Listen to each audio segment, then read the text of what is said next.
Hi guys, in this video we're gonna talk about the team that the top player from the global server used to clear Inferno Green Pure Suite, especially Nico, Nana, Sharon, Shadow Flame Oan. We are not gonna see Inferno Rengokutsu just because nobody reached level 55, at least in the global. I don't know about the other server, and so they didn't have a chance to play Inferno Rengokutsu. I'm gonna leave the clip that of my team doing L with 3-star, but yeah, we're gonna talk a little bit less about him because there's that problem. And as the approach is gonna be like the last video that I made about Threshold and the team from there. So if you watch that video, you already know how it's gonna work. And let's start right away. So this is the video I took in the last day of the beta. These are the team in Inferno, Nico, Nana. Before we start, I actually want to say the approach to most of the, like, almost every Green Pursuit is still the same. Like, they all have different gimmicks and different stuff going on in each boss, but what you want to do is just control the turn meter as much as possible. In the case where when they are annoying, you want to control also the ad as much as possible, so Kraken is amazing in the Green Pursuit in my opinion. And then you just want to kill the boss as fast as possible. Like, they all have different stuff going on, but the answer to that problem of like each boss in Green Pursuit is always the same. Just kill them as fast as possible while you control turn meter. And so let's start with this. The first two teams here are damage over time. We talked a bunch of time in my previous video about damage over time team. My opinion is that they're not very free to play friendly and also for low spender. Like, the thing is that you need Shadow Sanya, and Shadow Sanya is dark SSR, so first of all it's not easy to find. Second thing is that you need to invest a lot of resource for her, and is a character that is amazing in PvE, but you need to build a team around her also, so you're not gonna spend resource for her, but also for the character that you need to pair up with her, which is usually like Fungus, Obol, and other damage over time character.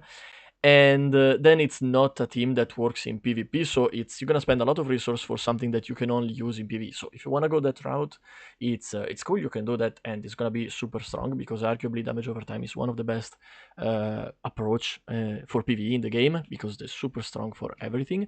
But yeah, so just so you know, don't just see this if you're free to play. You see this team and you think, okay, then I'm gonna build Shadow Sunny and damage over time. You could do that, but probably it's not the best idea for you. But if you're spending, if you know how to build a team, how it works, and you spend money, then you probably can do that. And so, first two team, damage over time, Shadow Sanya, main DPS, Fungus supporting damage over time for Shadow Sanya to make sure that when she make the damage over time explode is as much damage as possible. Freya for flexibility because she can do a lot of stuff. And then we have Marvel for turn meter control. Let's move on to the other team because I don't want to focus too much on damage over time. And we have Volkin, which was using Victor as main DPS. Now, he has Lily to maximize the damage from Victor in this case because there's only 4 slots. You cannot do some of the combo that you do in Threshold. So Lily here plays a huge role in Green Pursuit overall, not only in Nico Nana, because Lily is one character that by itself can make your DPS do much more damage over time because she has the reset for the cooldown, and she can also buff the speed. She can also make sure that the character attack more when she used the skill 1 after she applied Twin Trick on the DPS. So very, very strong character to buff your DPS. And then the combo Marvel and Kraken is amazing because basically you stop the ad from playing, the ad from the boss from playing, because they just cannot move between the turn meter control and the freeze. And even if you cannot freeze the boss, you can still apply defense down with skill 1 from Kraken. So Kraken is absolutely amazing for Green Pursuit, and I think I use him in almost every team for Green Pursuit. So absolutely, this team is super solid, and you can just put any character, like any DPS instead of Victor, and it's gonna work very well. And you have the example here with the last team is again Victor and Kraken, Kraken and Marvel combo, then Lily and the DPS, and the DPS in this case is Lian, and it just clean with 1 second difference. So you know it works very, very well.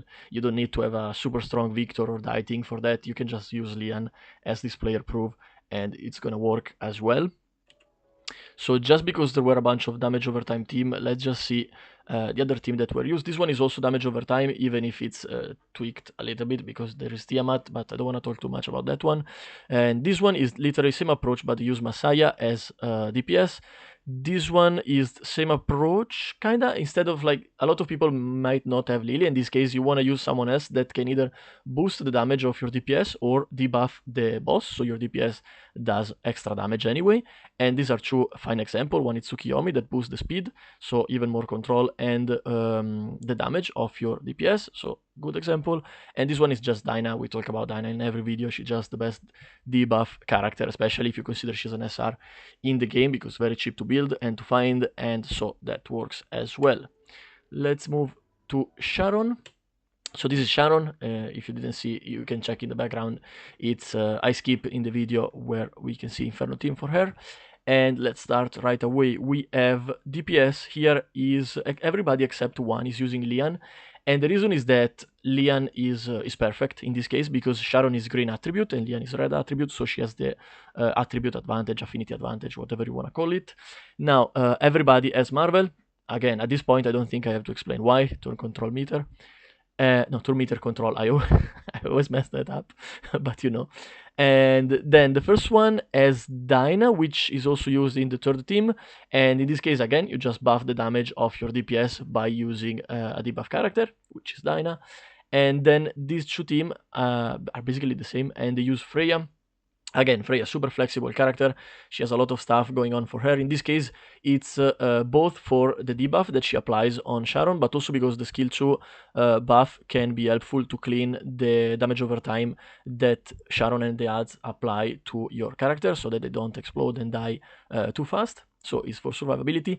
This second team used like the same approach, like they do the same thing, but with two different characters. So instead of Freya, they use Valerian and Klaus, which basically do the same thing as Freya and Dyna, which is debuff, survivability. And then for the DPS, they have Rosa. Again, Rosa, if you have built like a strong Rosa, she can be used as DPS in pretty much every mode of the game. In this case, even if she has the disadvantage.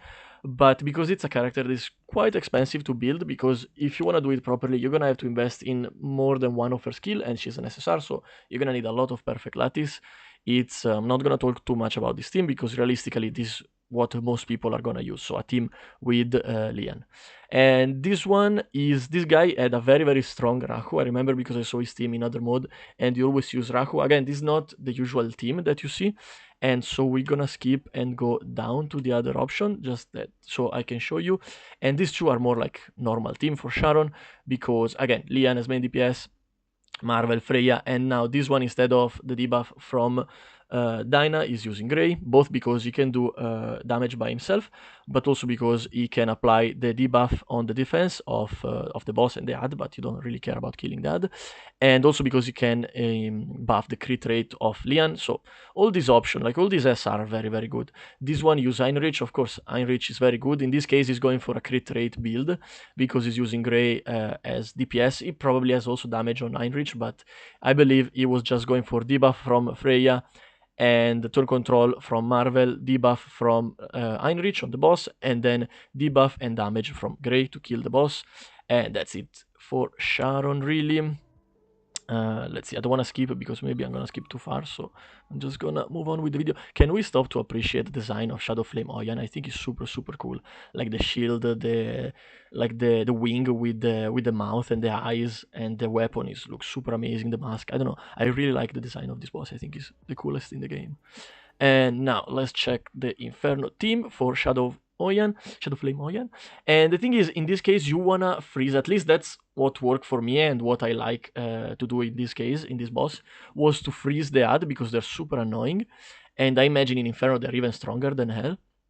And so again, what is the best combo to freeze the ad and to make sure that they don't play? Just like you saw in Nico Nana team, it's Marvel and Kraken. So no surprise, everybody here is using Marvel and Kraken. And we don't have to talk about it because it's the same logic that apply to Nico Nana. And then the first two teams use Heinrich. Again, Heinrich is to boost the crit damage and make sure that your character can do more crit on the boss, which, as you can imagine, works amazing with Rosa, because Rosa is all about crit. Now, it's a little bit more difficult to build Rosa, as we mentioned before, compared to other DPS, but Inferno, Shadow Flame Oan, of course, you are endgame, and people that have Rosa at that point, they probably built her at least a little bit. And even if they didn't max maybe all the skill, which is fine anyway, it's ideally I would say skill 1 and skill 3 is what you're gonna do. Maybe skill 2 before skill 3. I would have to choose between the two. If I have to choose one, I'm not sure. I would have to study the character a little bit more. But yeah, skill 1 was amazing when I maxed it out in mine. And so again, DPS is Rosa everywhere.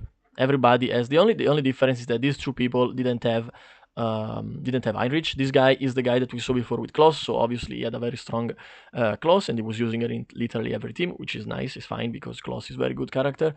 And then the last guy, instead of Heinrich to buff the damage and debuff the enemy, he just used Dyna to debuff. This is the cheapest option, cheapest character that you can use here. And so this is the team that I like the most. It's literally, this team is like 3 SR and then the DPS.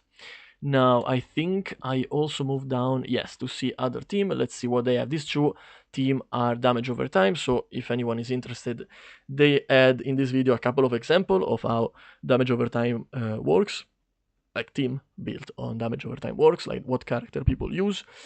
And then this one is the same as the others. So combo, Marvel Kraken, Heinrich, and Rosa.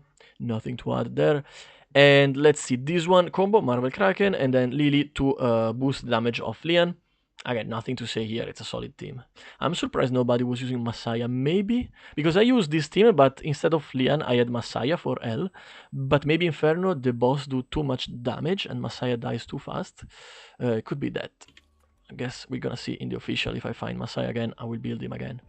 So now let's move very fast to Rengokutsu. As I mentioned before, as you can see, it's unlocked at level 55, so there was nobody that cleared Rengokutsu in Inferno. So now I'm gonna put the clip of my run in L difficulty.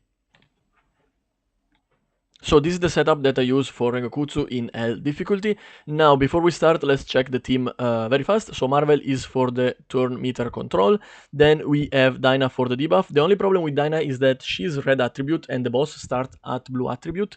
I say start because the trick in Rengokutsu is that it can change based on your team the attribute to make sure that there's always your character are always at disadvantage.